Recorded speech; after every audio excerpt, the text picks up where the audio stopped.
So the effects of global warming is mostly on the biodiversity, on humans, and on the weather.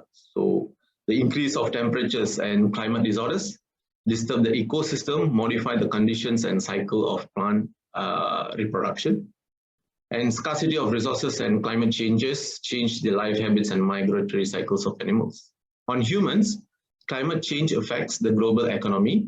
It is already shaking up social, health, and geopolitical balances in many parts of the world. And the scarcity of resources like food and energy gives rise to the new conflicts. So now the weather, the impact on weather phenomena is huge, such as more droughts and heat waves, more precipitations, more natural disasters like floods, hurricane storms and wildfires, frost-free seasons, and etc. As we can all experience all these effects now. I would like to invite all of you to listen to, watch and listen to this video. Then we will continue further. Thank you. This is Earth, the planet in our solar system that we live on. However, our planet is not on a good path for continuing to sustain life. The Earth is facing the accelerating detrimental effect of climate change, also referred to as global warming. Well, what exactly is climate change? Climate change is defined as a long-term change in the Earth's overall temperature with massive and permanent ramifications. Climate scientists believe that this isn't caused naturally by the Earth, but by human activity.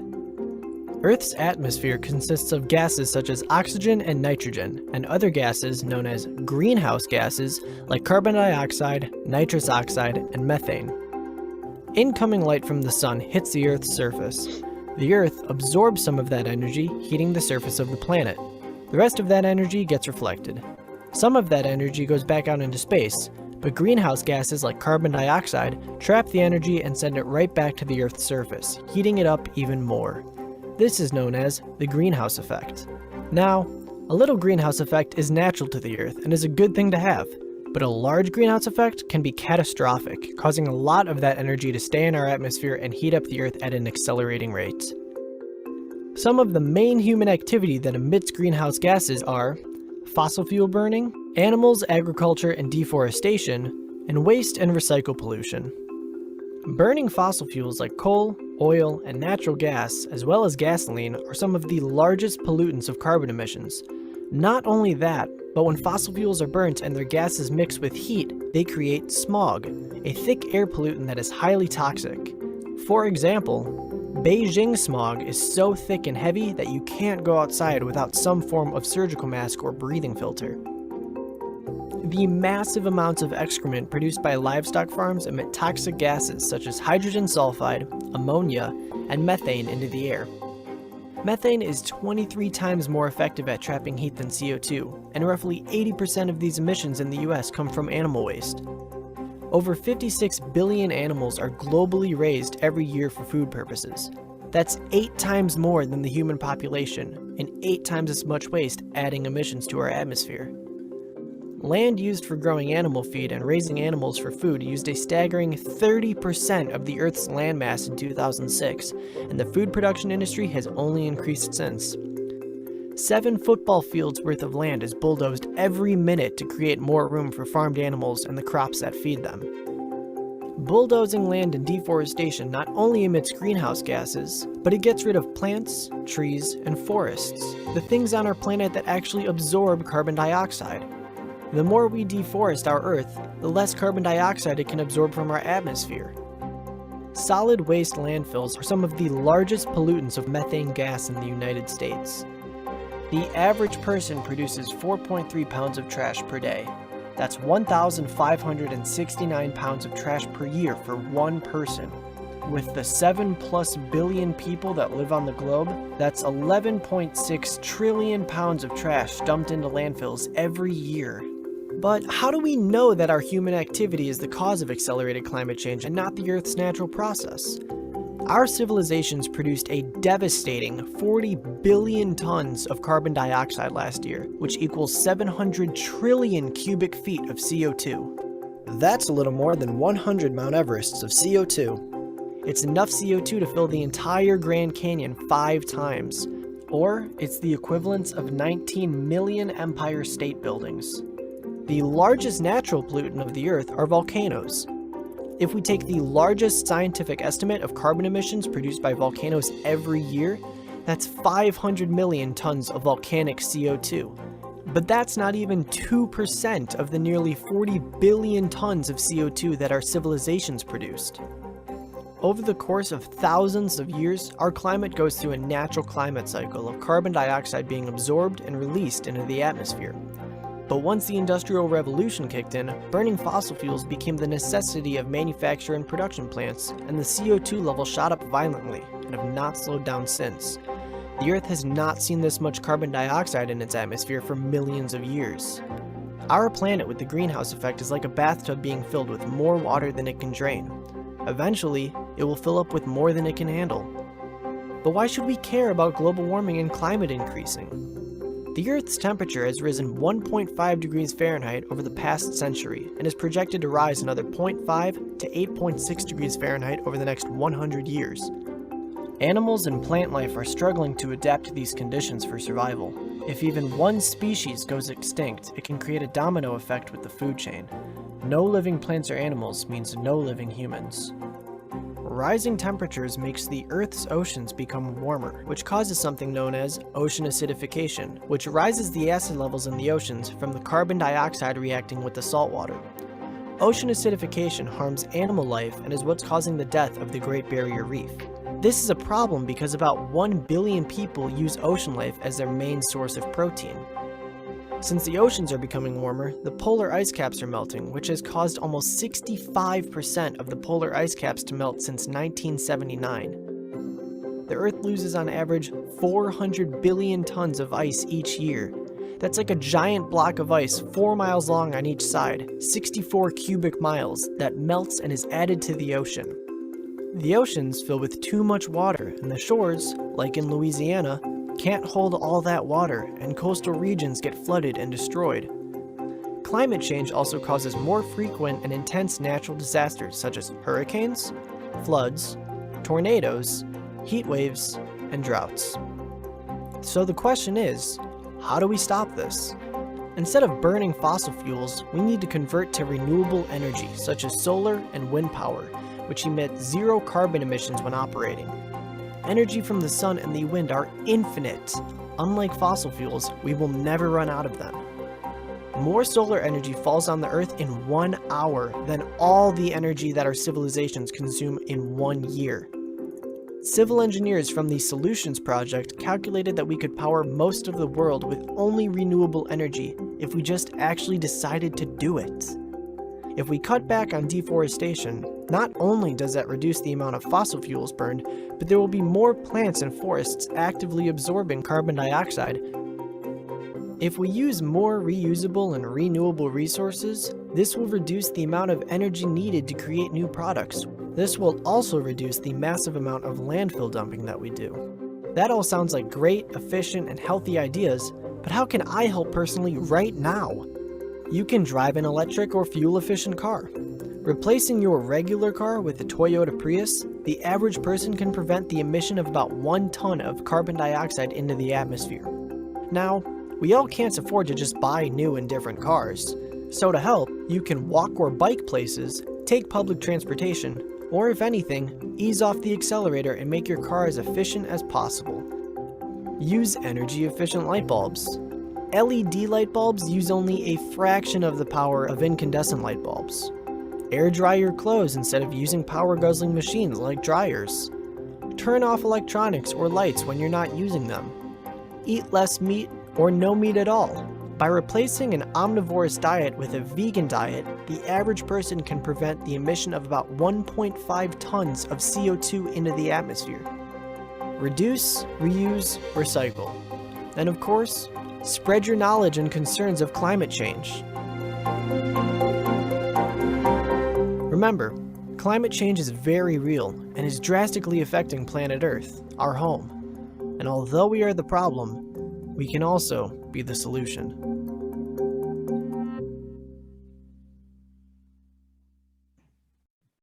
Thank you. So how to curb these issues? So I'm going to walk you through how the certification works and what are the requirements like if you want to be the auditor.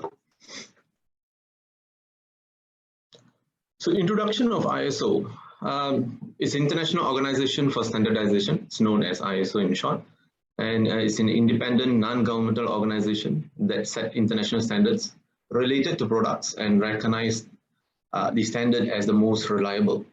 The standards offer solutions and best practice for almost all types of technology and business, helping companies and organizations to increase performance while protecting consumers and planet. It was founded on 23rd February 1947, and the standard is also audited by an independent certification body to further strengthen its recognitions globally.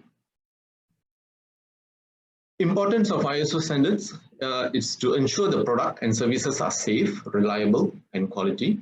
It's increased the revenue, improvement of credibility, higher operating efficiency, measure and improve an organization's quality, environmental, health, and safety impact, safeguard consumers and the end users. Popular standards developed by ISO like 9001, 14001, 45001, 22000, 27000, which some of these ISO standards are also incorporated into Malaysian Sustainable Palm Oil Standard. Way forward of the standard. Accreditation and certifications. As you can see the flow here, the accreditation body, certification body, and the company organizations. So the accreditation is license provided to the certification body to be able to perform the certification audits, to issue the certificates to the company. So there is usually only one accreditation body for each country, and depending on the scheme owner. As MPOCC, it's a scheme owner, we can also appoint another accreditation body. So in certifications, certificate issued to a company by certification body, stating that a company organization is compliant with certain standard. In this case is MSPO. So introduction of certification, a procedure by which the third party provides written assurance that a product, a process, or service along the supply chain conforms with certain standards. So its certification can be seen as a form of communication along the supply chain, and the certificate demonstrates to the buyer that the supplier complies with certain standards, which might be more convincing than if the supplier itself provided the assurance. So the organization performing the certification is called a certification body or certifier, and the certification body might do the actual inspection or contract the inspection out to an inspector or inspection body. And the certification decision, like granting of written assurance or certificate, is based on the inspection report, possibly complemented by other information sources. So palm oil sustainability commitment. Palm oil sustainability certification. In the context of palm oil production, plantations or milling, companies having been certified means that their products are sustainably produced, and they have undertaken the necessary actions to minimize any negative environmental and social impacts. So sustainability certification schemes were introduced to the palm oil industry as a response to address the negative environmental and social impacts associated with the development of this industry. One of the most well-known is the Malaysian Sustainable Palm Oil, MSPO. Why is a sustainable certification needed for palm oil? As you can see, it addresses the three elements of social deforestation and climate change.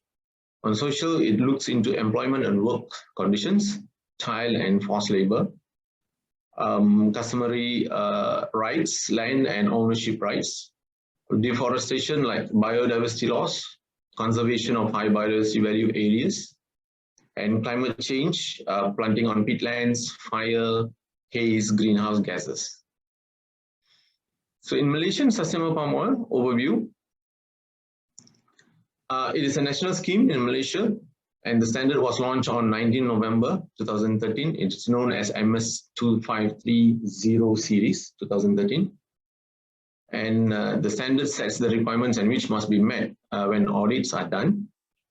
On 1st January 2015, MSPO scheme was executed to show its commitment toward sustainable palm oil production. On 24th February 2017, announcement of mandatory implementation was made. And the MSPO standard is divided into 4 parts, which is part 1 for general principle, part 2 for independent smallholders, part 3 for plantations and organized smallholders, and part 4 for palm oil mills. The benefits of MSPO. MSPO enhances Malaysian palm oil competitiveness and acceptance, global market, while supporting smallholders through sustainable practices, including increased productivity. It promotes sustainability, economic competitiveness, traceability from source to end user, helps support smallholders' income, meet demands from environmentally sensitive markets. So the framework of MSPO sustainability is covering the people, planet, prosperity, and peace and partnership.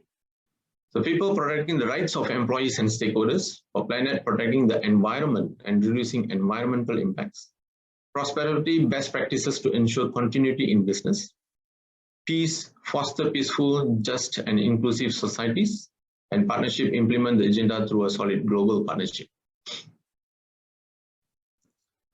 So these are the 7 principles of MSPO standard, and the sustainability framework is interconnected throughout these 7 principles.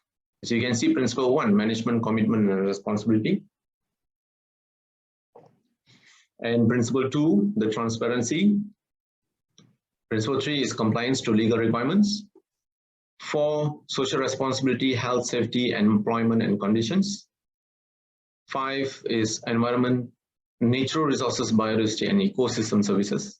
6 on best practices, and 7 on any development of new plantings.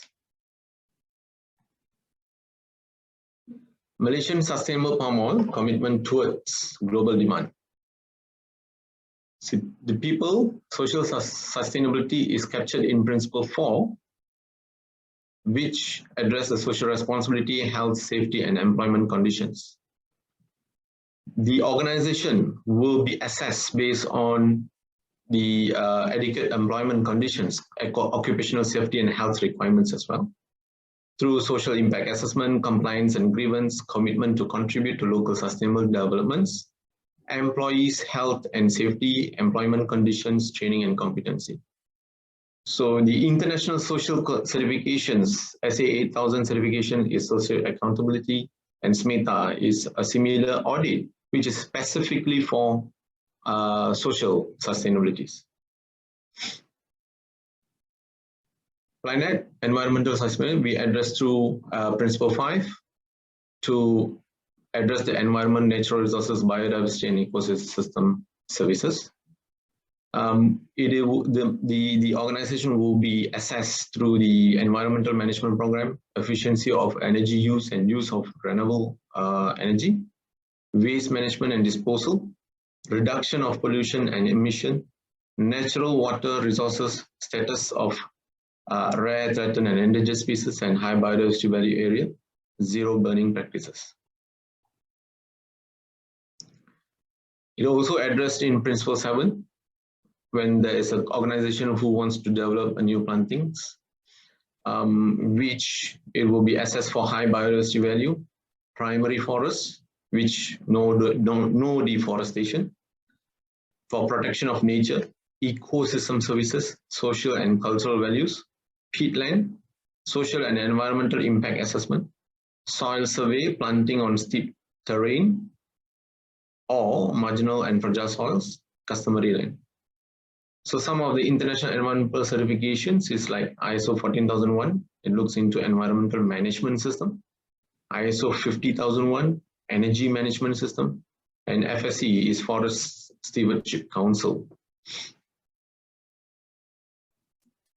So the economic sustainability, it is addressed in principle 6 on best practice, which the organization will be assessed through the implementation standard best practice or as per respective companies' policies, site management, economic and financial viability plan, transparent and fair pricing dealing, subcontractor. It is one also included like international economic certification like ISO 37001 for anti-bribery management system as well. So auditing in MSPO scheme.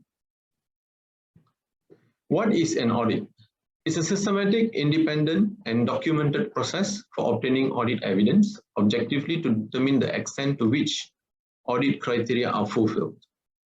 The source of this is ISO 2011 Auditing Management System, where the audit looks into the facts, control, methods, risk, planning, and management. The principles of auditing, especially for the auditors, who should have the integrity, or the CBs as well, right? Integrity, fair presentation, due professional care, confidentiality, independence, evidence-based approach, impartiality include conflicts of interest, competence, responsibility, openness, responsiveness to complaint. The types of audit, as I mentioned earlier, there is 3 types of audit known as first-party internal audits conducted by the organization itself for management review, confirm the effectiveness of the QMS, like quality management system, performed by employees or people representing the enterprise. The second party is supplier audits or external audits conducted by parties having an interest in the organization, such as a customer auditing a supplier. The third one is the third-party audit certification audits conducted by external auditors. It is independent auditing organizations such as regulators or certification bodies. The MSPO auditors competency criteria, as you can see, the education, we have post-secondary education, college and university with a diploma or degree field, agriculture, science and technology, engineering, energy or business management system, other relevant fields. Post-secondary education for work experience, 7 years of work experience in oil palm sector, or 5 years auditing experience in relevant accredited management system. So tertiary education is 5 years of work experience or 3 years auditing experience in relevant accredited management system. And the competencies also will be, is further enhanced with the training. So the auditor has to successfully completed MPOCC's endorsed auditors training and undergone 40 hours of auditor course in quality management system. And one of the following, like environmental management system, occupational health and safety management system, or integrated management system. And the lead auditor has to complete the MPOCC's endorsed lead auditor trainings as well, and has to undergone 40 hours of lead auditor course in quality management system, and one of the following of integrated management system, or environmental management system, or the occupational health, safety and management system. This is the institutional arrangement for the MSPO certification. As you can see, the national accreditation body is the Standards Malaysia, and we have this independent accredited certification bodies, and we are MPOCC as a scheme owner.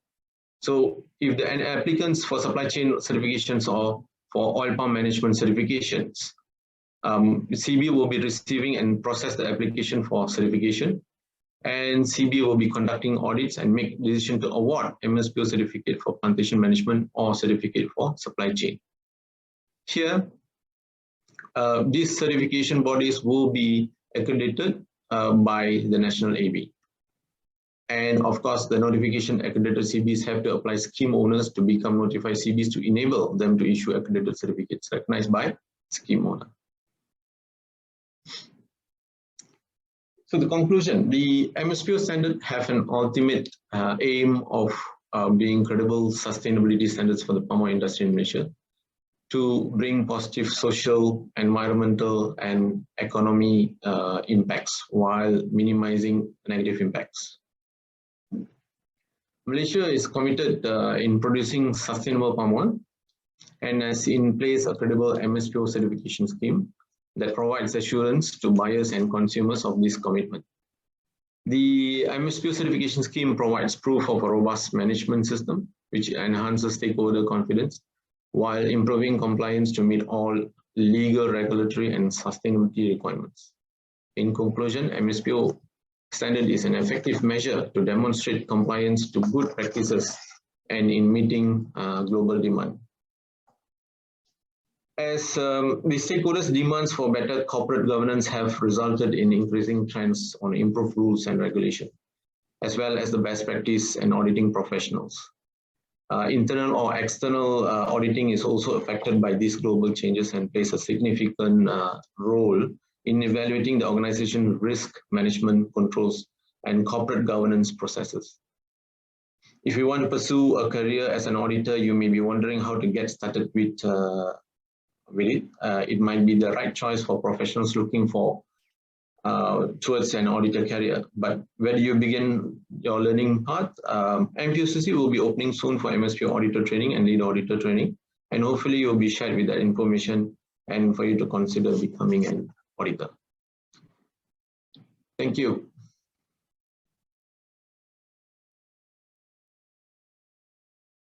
Zaki?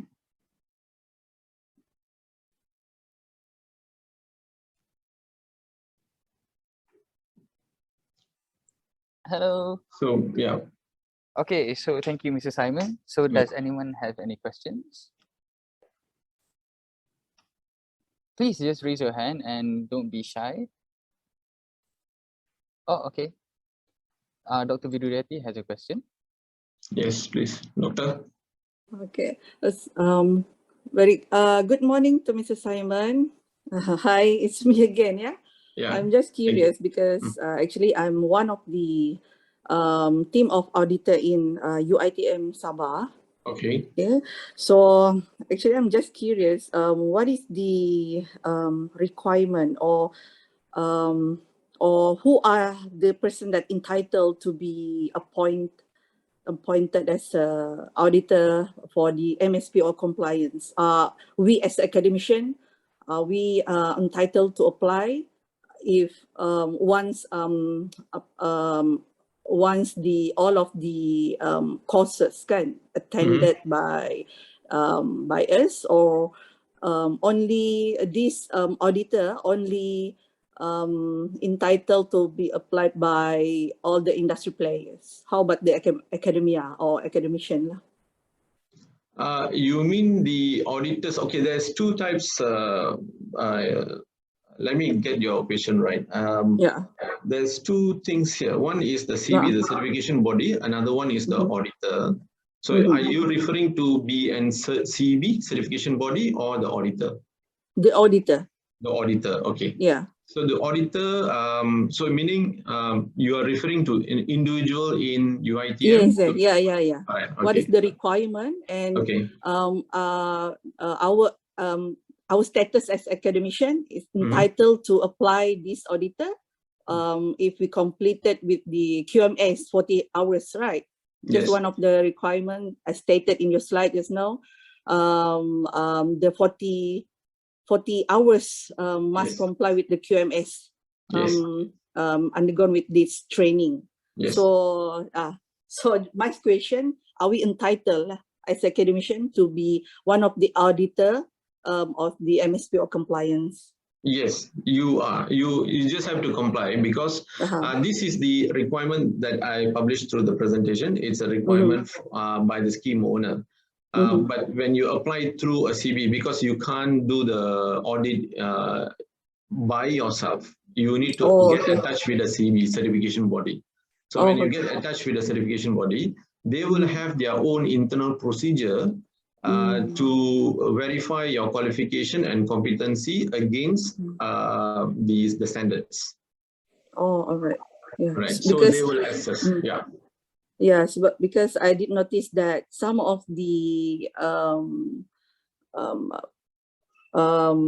ISO, right? The other certifications such as ISO 19001, 2015, and OSHA and so on. It's some of this ISO actually is incorporated with MSPO.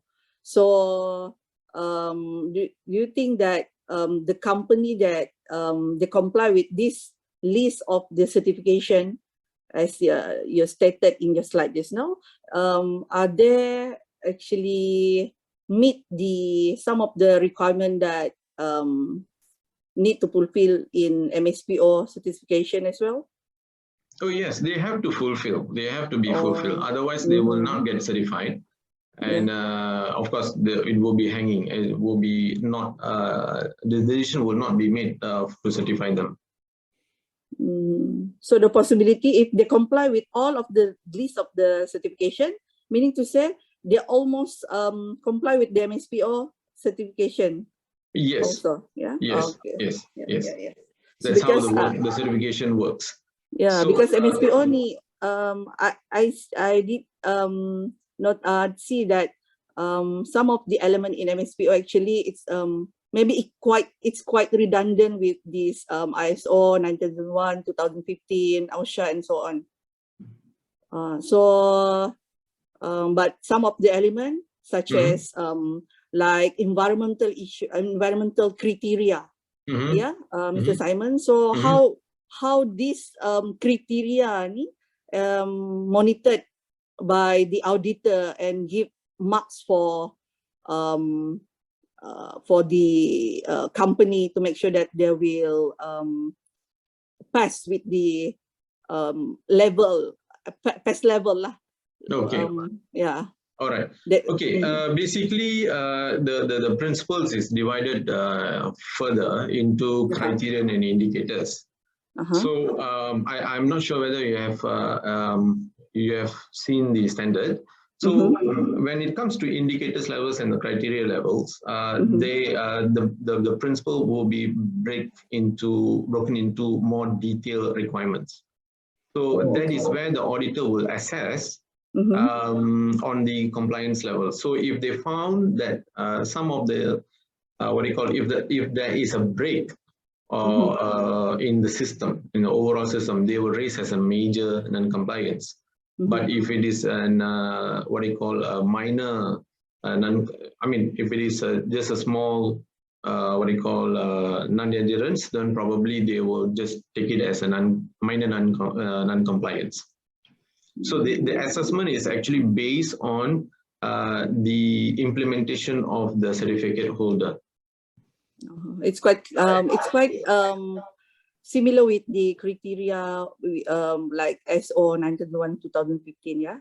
Yes, there is actually it will be only marked with the major and minor. There is no specific marks is given. So based on this major and minor, the certificate holder has to close. They have to close this. Yeah. Otherwise, they won't be get certified. All right. Okay. More clear. Right. Thank you very much, Mr. Simon. Thank you. Thank you, Doctor. Thank you so much, Doctor. So, Mr. Simon, we have two other questions from students of UiTM Sabah. Okay. I would like to ask if you can see the Q&A. All right. Okay. I think it's from Nur Hafiza. Okay. Student from UiTM Sabah currently taking diploma in planting industry. Management. My question is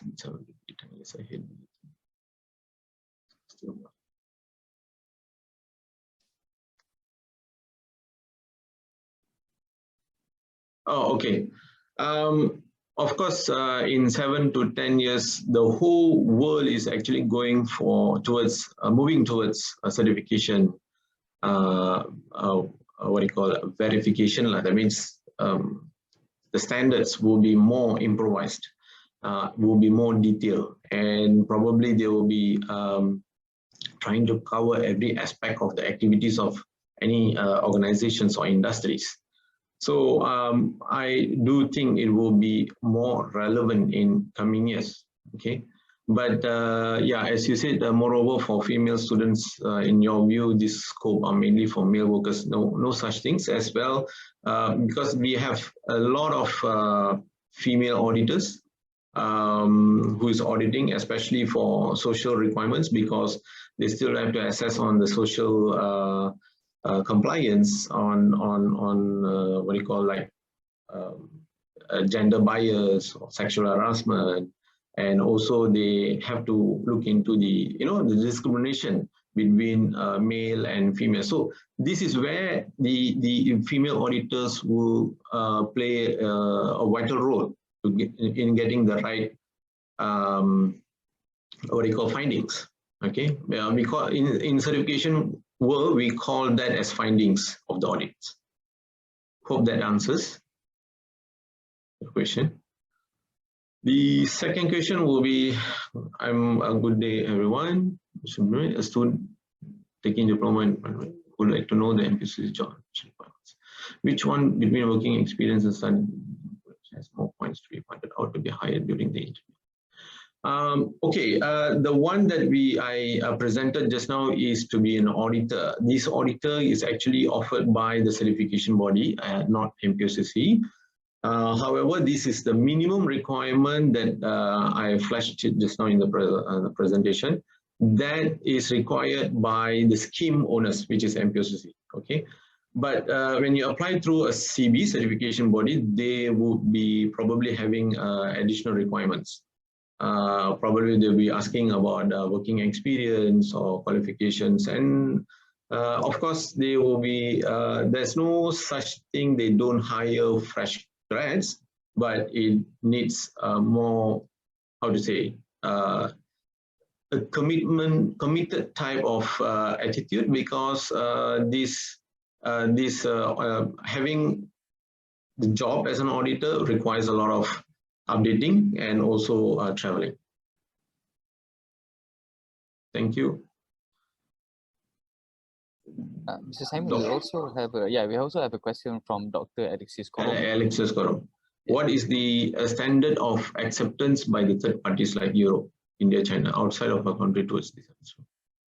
Okay, the standard is slowly being recognized. Okay, we also had some meeting yesterday. What do you call, it is being recognized slowly, because you must, I think we must understand that it is still new, and we have a good initiative, government initiatives to make the palm oil industry sustainable through these MSPO certifications. So we can see the acceptance is coming in slowly, but probably it will take some time. And of course, to make the standard better, we have conducted a standard revision, which is expected to be finalized by end of this year. All right. Hope that answers. Thank you. Thank you, Mr. Simon, for answering all the questions. Does anyone else have any questions? Please don't be shy.